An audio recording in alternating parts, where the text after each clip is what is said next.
یروشلم کی مریم۔ اور اس کے لیے جب ہم خدا کے پاک کلام کا بھی مطالعہ کرتے ہیں تو ہمیں پتہ چل جاتا ہے، اور یہ خاتون یروشلم کی رہنے والی تھی اور یوحنا مرکز کی والدہ تھی۔ یہ وہی مرکز ہے جس نے انجیل لکھی ہے۔ اس کی ماں کا نام بھی مریم تھا، اور نیا نامے میں یہ تیسری مریم ہے۔ اس کے مکان میں مسیح کے پیروکار دعا کے لیے جمع ہوا کرتے تھے، اور جب پطرس قید ہوا، میں تھوڑا سا آپ کو بتاتا چلوں، پطرس جب جیل میں قید ہوا اور فرشتے کے وسیلہ سے اس کو آزادی ملی، خدا نے اپنے فرشتے کو بھیج دیا، تو یہ سیدھا پطرس جو ہے اسی مریم کے گھر میں آیا تھا، اور یہاں پر ایماندار جو ہے وہ دعا کر رہے تھے۔ تو یہاں پر ہم دیکھتے ہیں کہ یہ مریم جو ہے، جو یروشلم کی مریم ہے، جو مرکز کی ماں ہے، یہ بھی بشارت میں خدا کے ساتھ ہے، اور یہ خاتون صاحب اختیار تھی اور ایک خاتمہ بھی تھی۔ اور یہاں پر ہم اس کا حوالہ بھی اگر آپ دیکھنا چاہیں، اعمال کی کتاب اس کا 12واں باب اس کی 13ویں آیت میں آپ اس کا ذکر پڑھ سکتے ہیں۔ اور پھر ہم اس بات کو خدا کے پاک کلام میں سے دیکھ رہے ہیں کہ یہ وہ خواتین ہیں جو تیسری مریم کا ہم نے ذکر کیا، جو بشارت میں جنہوں نے حصہ لیا۔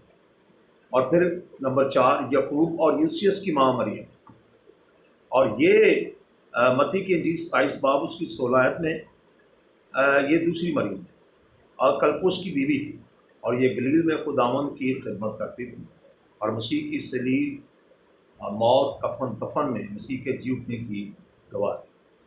یعقوب اور یوسیس کی مریم۔ تو یہاں پر ہم چوتھی مریم کو دیکھ رہے ہیں۔ تو میری بہنوں، اس بات کو یاد رکھیں کہ نیا نامے میں شاگردوں کے ساتھ عورتوں نے بڑا حصہ لیا اور خداوند کی خدمت کرتی رہیں، اور خدا نے ان کو بلیس کیا۔ اور میں یہ بھی بتاتا چلوں، آگے چل کر ہم دیکھیں گے ان کی بڑی وسیع خدمت ہے، کلیسیا قائم ہوئی ان عورتوں کی وسیلہ سے، اور خداوند نے ان کو بنایا۔ نمبر 5 پہ ایک ایسی خواتین کا ذکر ہمیں ملتا ہے، مریم مگدلینی۔ اس سے پہلے کہ اس کے اوپر بات کی جائے، اور جو لوگ ہسٹری سے واقف ہیں، جو مسیح لوگ پڑھے لکھے ہیں اور جو معلومات رکھنا چاہتے ہیں یا رکھتے ہیں یا رکھنا چاہتے ہیں، ان کے لیے یہ بڑی مفید بات ہے۔ اس کا بھی نام صحیح مریم ہے، لیکن مگدلینی ایک علاقہ تھا اس وقت۔ وہ علاقہ بڑا ایک بدنام علاقہ تھا، یعنی کہ وہاں بازاری عورتیں رہا کرتی تھیں، اور آپ سب جانتے ہیں کہ مریم مگدلینی کی زندگی کیسی تھی، اور اس کے اندر سے خداوند یسوع مسیح نے 7 بدروہوں کو نکالا تھا، اور اس لیے اس کا لقب جو ہے مریم مگدلینی، یعنی وہاں کی رہنے والی۔ اور یہ مریم مگدلینی جو ہے، یہ جو گلیل کی جھیل کے جنوب مغرب میں واقع ہے، اور یسوع مسیح نے اس میں سے 7 بدروہوں کو نکالا، اور یہ یسوع مسیح کی وفادار پیروکار بن گئے۔ اور آپ اس بات کو بھی جانتے ہیں کہ یہ وہی مریم ہے جو پہلے قبر پہ آئی۔ پھر ہم خدا کے پاک کلام میں سے آگے چلتے ہیں۔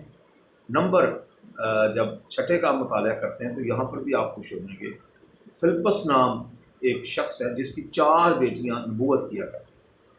آپ اندازہ کریں کہ یہ نیا نامے کی بات ہے۔ اعمال کی کتاب کا اگر آپ مطالعہ کریں گے تو آپ کو اس چیز کا پتہ چل جائے گا۔ اعمال کی کتاب اس کا 21واں باب اس کی 8ویں اور 9ویں ہے۔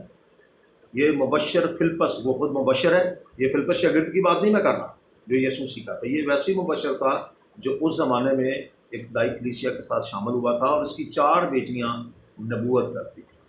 ہمیں یہ معلوم نہیں ہے، ہم نے بہت زیادہ اس کی اسٹڈی کی کہ ان 4 بیٹیوں کے نام کیا تھے، لیکن یہاں پر صرف اتنے ہمارے لیے کافی ہیں کہ کافی ہے کہ ہم اس بات کو جانیں کہ نیا عہد نامے کے اندر مسیح بہنیں جو ہیں وہ بہت بیدار تھیں، اور شاگردوں کے ساتھ خدا کی خدمت میں ہمیشہ مشغول رہتی تھیں۔ اس کے بعد یافا میں نمبر 7 پہ جب ہم آتے ہیں، یافا میں ایک خاتون کا نام پڑھتے ہیں جس کا نام طبیطہ ہے، اور جس کا ترجمہ بھی کیا ہے جی ہرنی۔ اور اس کے بارے میں ایک اور بات کہی جاتی ہے، یہ بہت ہی نیک تھی اور خراج کیا کرتی تھی، دینے والی تھی، خادموں کی سپورٹ کرتی تھی۔ مجھے یاد ہے آج بھی میں بہت سی ایسی بہنوں کو جانتا ہوں جو اپنے مال سے خدا کے خادموں کو، منسٹریوں کو سپورٹ کرتی ہے۔ تو یہ طبیطہ جو تھی ایک بڑی زبردست خدا کی بندی تھی، اور یہ بھی بتاتا چلوں، اعمال کی کتاب میں جب اس کا ذکر ہم پڑھتے ہیں 9 باب اس کی 34 سے 43 تک، تو یہ ایک ٹیلر ماسٹر تھی، اور جب یہ بیمار ہوئی اور یہ مر گئی تو آپ جانتے ہیں کہ پطرس رسول نے اس کو زندہ کیا۔ ہاللیلویا۔ تو یہ بھی نیا نامے میں ایک بشارت کی بہت بڑی گواہی ہے۔ تبیتا کی بات کر رہا ہوں، اور لکھا جب یہ مری تو لوگ آپس میں جب افسوس کے لیے اکٹھے ہوتے تو بہت سی بہنیں جو ہیں کپڑے دکھا رہے تھے، کیا اس نے کپڑے سلائی کیے ہیں، اور شاید وہ انہی کپڑوں کو ان کی جو کپڑے سیتی تھی، اور جب اس کے پیسے آتے تھے اور یہ بشارت کے کام کے لیے، خرائط کے کام کے لیے خرچ کرتی تھی۔ ایک اور بہن کا ذکر میں آپ کے سامنے کرنا چاہتا ہوں، جس کا نام بائبل مقدس میں لدیا ہے۔ اعمال کی کتاب 16 باب اس کی 13 اور 15 آیت میں اس خاتون کا ذکر ملتا ہے، اور یہ تھواتیر شہر کی رہنے والی عورت۔ اور ایک بڑی اور آپ کی نالج کے لیے اور بڑی برکت والی بات یہ ہے، فلپیوں کی کلیسیا کی فاؤنڈر چیئرمین یہ ہے۔ بے شک پالوس رسول نے فلپیوں کی کلیسیا کو خط لکھا، لیکن وہاں پر یہ کلیسیا کو بنانے والی جو ہے یہ لدیا ہے، اور اسی نے اگر آپ اعمال کی کتاب اس کا 16 اور 13 سے مطالعہ کریں تو آپ کو پتہ چلے گا، 16 باب 13 سے 15 تک آپ کو پتہ چلے گا کہ اسی نے خدا کے خادموں کو، پالوس کو مجبور کیا کہ ہمارے گھر میں رہیں، اور بڑی مہمان نوازی کی، خدا کے لوگوں کی خدمت کی، اور نہ صرف خدمت کی بلکہ اپنے گھرانے سمیت اس نے جو ہے بپتسمہ لے لیا، اور ابتدائی ایماندار اسی کے گھر میں ہو کر جو ہے دعا کیا کرتے تھے۔ اور اس کا ذکر اگر آپ فلپیوں کے خط میں بھی دیکھیں تو میرے خیال میں اگر یہ حوالہ پڑھ لیا جائے تو آپ کے لیے بڑا مفید ہوگا، آپ اس بات کو جانیں گے۔ فلپیوں کا خط جب ہم دیکھتے ہیں اس کا 4 باب اور اس کی 3 آیت میں آپ کے سامنے پڑھوں گا، آپ کو بڑی برکت ملے گی۔ یہ وہی لدیا، لیکن یہاں پر نام جو ہے لدیا کا نہیں لیا گیا، لیکن اس کی خدمت دیکھیں۔ اس کا 4 باب اور اس کی 13 آیت میں پڑھنا چاہتا ہوں، بلکہ اگر ہم خدا ان کے پاک کلام میں سے 3 آیت پڑھیں تو اور بھی اچھا ہو جائے گا، تاکہ واضح، ہمارے پاس اتنا ٹائم نہیں کہ ہم اس ساری چیزوں کو بیان۔ 2 آیت سے پڑھنا چاہتا ہوں، میں لدوکیا کو بھی نصیحت کرتا ہوں، ستموں کو بھی، وہ خداوند میں ایک دل رہیں، اور اے سچے ہم خدمت، میں تجھ سے بھی درخواست کرتا ہوں کہ تم ان عورتوں کی مدد کرو، انہوں نے میرے ساتھ خوشخبری پھیلانے میں کلمینیس اور میرے ان باقی ہم خدمت میں جان فشانی کی جن کے نام کتاب حیات میں درج ہے۔ فلپیوں کی کلیسیا کو زیادہ بنانے والی رہنمائی، بے شک یہاں پر بہت سے خادم تھے، ایسی نہیں کہ خادم نہیں تھے، لیکن اس عورت کا جس کا نام لدیا ہے ایک اہم کردار ہے بشارت میں، اس نے بڑا زبردست کام کیا، اور یہاں پر ہم دیکھتے ہیں کہ خداوند نے اس عورت کو برکت دی، ہاللیلویہ۔ اس کے بعد تسنیکیوں کے اندر ہمیں شریف عورتوں کا ذکر ملتا ہے، جو خدا پرست اور عزت دار عورتیں اور یونانی عورتیں تھیں، اور خداوند یسوع مسیح پر ایمان لائے۔ اعمال کی کتاب 17 باب اس کی 4 آیت سے لے کر آپ 12 تک اس کا مطالعہ ضرور کریں۔ تمام بہنوں سے جو خدمت میں ہیں ان کے لیے یہ بڑا زبردست میسیج جو ہے مفید ہے۔ اس کے بعد کرنتھس میں ایک کپلز ہمیں ملتا ہے، اور لیکن یاد رکھیں اگر آپ غور سے اس کا مطالعہ کریں گے، شوہر کا نام ایسے پہلے آنا چاہیے، لیکن یہ سکلا کا نام جو ہے وہ پہلے آتا ہے، اور یہ کرنتھس کے اندر ہمیں اس کا ذکر ملتا ہے۔ اور یہ جوڑا جو ہے خیمہ دروزی کا کام کرتا تھا، اور پالوس رسول جو ہے جب کرنتھس میں پالوس کی ملاقات ان سے ہوئی، اور یہ ایک زبردست جوڑا تھا، مضبوط جوڑا تھا۔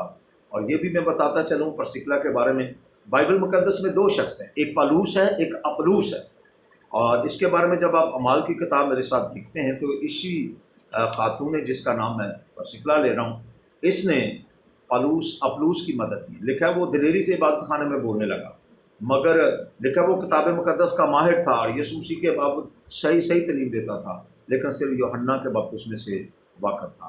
اور جب اس کا وائس ختم ہوا تو پرسکلا اپولا اسے اپنے گھر میں لے گئے اور ان کو اچھے طریقے سے جو ہے گائیڈ کیا۔ تو یہاں پر ہم خدا کے پاک کلام میں ان ساری چیزوں کو دیکھتے ہیں، اور آپ سن کر حیران ہو گئے کہ عورتوں نے کیسا کام کیا ہے۔ پریز دی لارڈ۔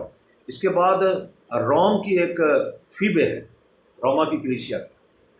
اگر آپ 16 باب اور اس کی پہلی آیت پڑھیں تو وہاں پر پالوس رسول کہتا ہے میں تم سے فیبے کی جو ہماری بہن اور کنکری کلیسیا کی خادمہ ہے سفارش کرتا ہوں کہ تم اسے خداوند میں قبول کرو جیسے مقدسوں کو چاہیے، اور جس کام میں تمہاری محتاج اس کی مدد کرو، کیونکہ وہ بہتوں کی مددگار رہی ہے بلکہ میری بھی۔ اب پالوس کہتا ہے فیبے کنکری کلیسیا کی خادمہ ہے، کہتا ہے وہ بہتوں کی مددگار رہی ہے بلکہ میری بھی۔ تو یہاں پر ہم دیکھتے ہیں کہ فیبے کی بڑی زبردست خدمت ہے، اور یہ بھی بتاتا چل کہ یہ روم کی کلیسیا کی ڈیکنا تھی، اور کنکری کلیسیا کی خدا کی خادمہ تھی، کنکری کلیسیا کی۔ تو یہاں پر ہم دیکھتے ہیں خدا کے پاک کلام میں سے کہ خدا ہمیں بڑے واضح طور پر ہی بتاتا ہے کہ ابتدائی کلیسیا میں عورتوں نے بڑا بشارت میں حصہ لیا۔ اور جب اس خط کو پڑھتے رومیوں 16 باب، تو یہاں پر جو ہے 8 خواتین کا ذکر جو ہے پولس رسول کرتا ہے، ان کا نام آیا ہے، سلام کے لیے کہا گیا۔ خداوند آپ کو برکت دے اور اپنے جلال کے لیے استعمال کرے۔